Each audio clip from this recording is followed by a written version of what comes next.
Good morning बच्चों। आज का टॉपिक है आपका कॉम्बिनेशन ऑफ कैपेसिटर्स।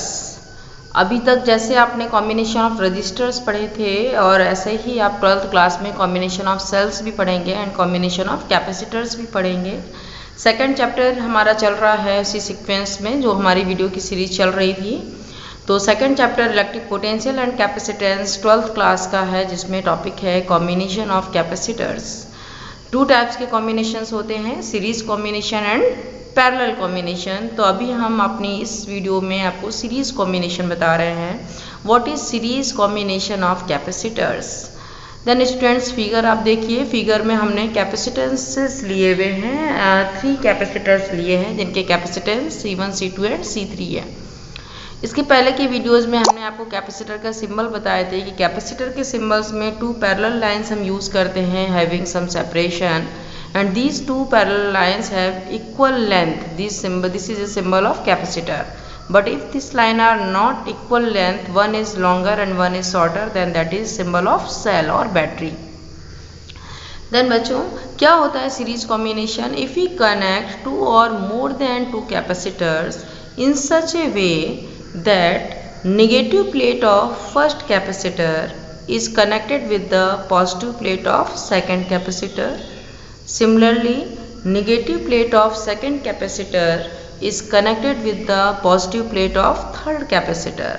फिर से सुनिए, if negative plate of first capacitor is connected with the positive plate of second capacitor and second plate of capacitor is connected with the positive plate of third capacitor and so on, this combination is known as series combination.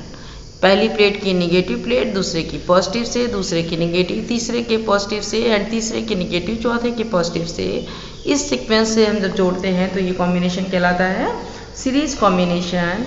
In this video we take 3 capacitors of capacitances C1, C2, C3 connected in series with a battery having potential V।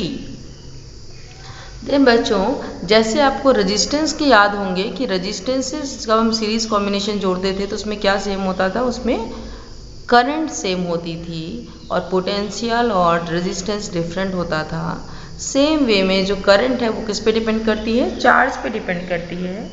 अगर current same है then यहाँ पे capacitors में charge same होता है, क्योंकि इसको हम क्या देते हैं, चार्ज देते हैं। The holding capacity of the capacitor जो है वो क्या है, चार्ज है। ठीक है, the ability to store a large amount of charge is known as a capacitor. तो इसमें हमारे पास चार्ज सेम होता है। देन हम आगे थ्योरी लिखेंगे कि late the capacitors are connected in series combination, therefore charges are same in each and every capacitor, but their potential and capacitances are different. Let the potential across C1, C2 and C3 are V1, V2 and V3. Then using relation between potential, charge and capacitance, we can write V1 is equal to Q upon C1, V2 is equal to Q upon C2 and V3 is equal to Q upon C3. Okay बच्चों, then V1 V is equal to Q upon C हमने आपको पहले के videos में पढ़ाया था relation की, capacitance potential में रिलेशन क्या होता है। और जब तक आपको वो रिलेशन पता नहीं होगा तब तक आप आगे नहीं समझ सकते हो। तो आप पहले की वीडियोस ज़रूर देख लीजिएगा अगर कोई प्रॉब्लम है। मैं फिर से रिपीट कर रही हूँ इसको, देखिएगा। Let 3 capacitors having capacitances C1, C2 and C3 are connected in series combination with a battery of potential V. Due to series combination, charge will be same in each and every capacitor, but potential and capacitance are different. Let the potentials are V1, V2 and V3 and their capacitances are C1, C2 and C3. Then using the relation between potential, charge and capacitance, V1 is equal to Q upon C1, V2 is equal to Q upon C2 and V3 is equal to Q upon C3. Then the total potential will be V is equal to V1 plus V2 plus V3. Value put कर दीजिए, then V is equal to Q upon C1 plus Q upon C2 plus Q upon C3. Q common ले लेंगे, then V is equal to Q bracket में 1/C1 plus 1/C2 plus 1/C3, ये Q इसके नीचे ले आए, then हो गया V/Q is equal to 1/C1 plus 1/C2 plus 1/C3। इसके बाद हमें फिर से एक लाइन लिखनी पड़ेगी, if we connect a single capacitor having capacitance C equivalent instead of C1, C2 and C3, then that capacitances will be C equivalent या C total is equal to Q upon V। Reciprocal कर दीजिए इसका, then 1/C equivalent is equal to V upon Q। यहाँ V upon Q था, इसकी value put कर तो देंगे, then 1/C equivalent is equal to 1/C1 plus 1/C2 plus 1/C3।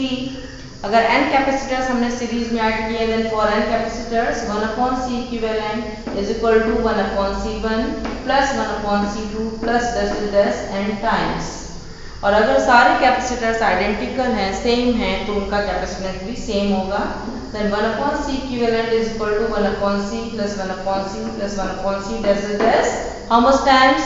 n times। If 10 capacitors are connected, then 10 times। If 5 capacitors are connected, then 5 times।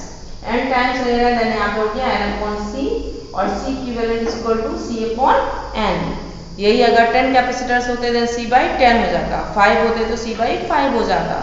Similarly जितने ही capacitors होते हैं, अगर वो आइडेंटिकल कैपेसिटर्स हैं, then वो उतने 1/n times, 1/5 times, 1/10 times capacitance क्या होता, रिड्यूस होता। सीरीज कॉम्बिनेशंस में हमेशा रिजल्टेंट कैपेसिटेंस कम होता है, जबकि सीरीज रेजिस्टेंस कॉम्बिनेशन में रेजिस्टेंस हमेशा बढ़ता था।